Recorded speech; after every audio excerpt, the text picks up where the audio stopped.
Today I'm going to briefly discuss the Monroe Doctrine. To start, we're going to quickly look back at the order of the presidents because we have been going through them quite rapidly the past couple of days.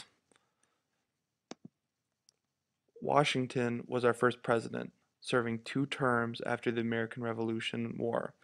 He, of course, decided not to run for a 3rd term because he didn't like the division that was taking place in his cabinet. Following Washington was John Adams. Remember, Adams only lasted 1 term before he was defeated by Thomas Jefferson.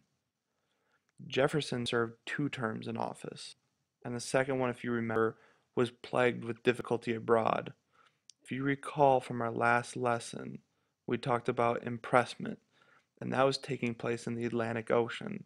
And this impressment eventually led to our next president, Madison, taking us into conflict during the War of 1812.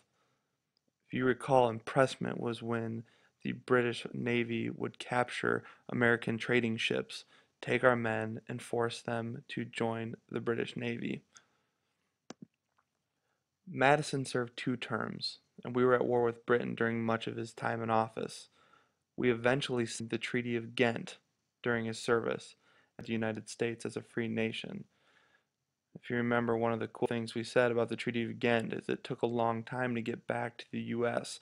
about the peace treaty, so the U.S. won a huge battle in New Orleans after we had already declared peace with the British.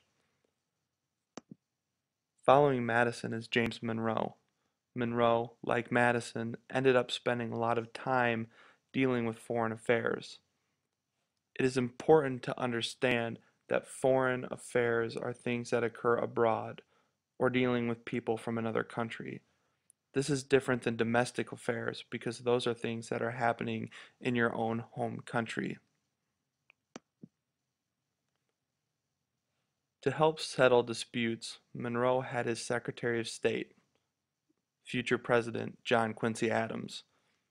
Adams helped Monroe develop a foreign policy that was based on nationalism. Nationalism is a belief that national interests should be placed ahead of regional concerns. An example of a regional concern would be slavery in the North. That's in the region. And it doesn't really surprise me that he looked out for national interests first because Adams was a Democratic Republican. And we saw through Hamilton that people in that party often looked out for the national governments before they looked out for local governments. Another thing that Adams wanted to do as Secretary of State was secure and expand the nation. One thing that helped with this was the Convention of 1818, which fixed the U.S. border at the 49th parallel from Michigan west towards the Rocky Mountains.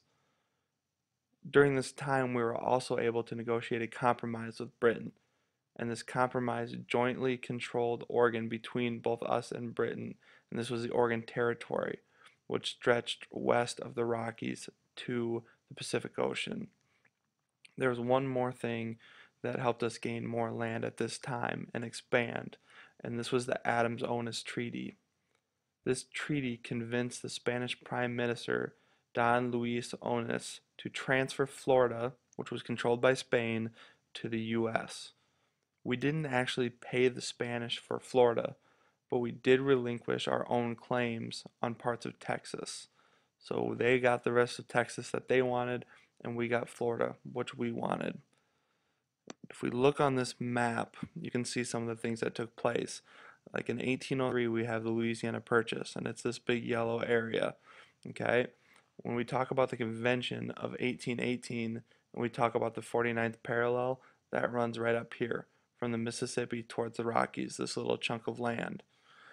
When we discussed that the British and the Americans jointly controlled the Oregon Territory, we're talking about this region right here that stretches from the Rocky Mountains all the way to the Pacific Ocean. So that's the Oregon country. And then the last thing we talked about, the Adams-Onis Treaty, gave us Spanish Florida. So you can see during this time that Monroe was in office and John Quincy Adams, his Secretary of State, helped us gain a lot of territory in the United States. Like we said in the last lesson that you guys listened to, Napoleon, the French leader, was busy building an empire in Europe. So there was countries like Portugal, Spain, and Russia who were trying to control their own destiny instead of concerning themselves with the colonies that they had in the New World.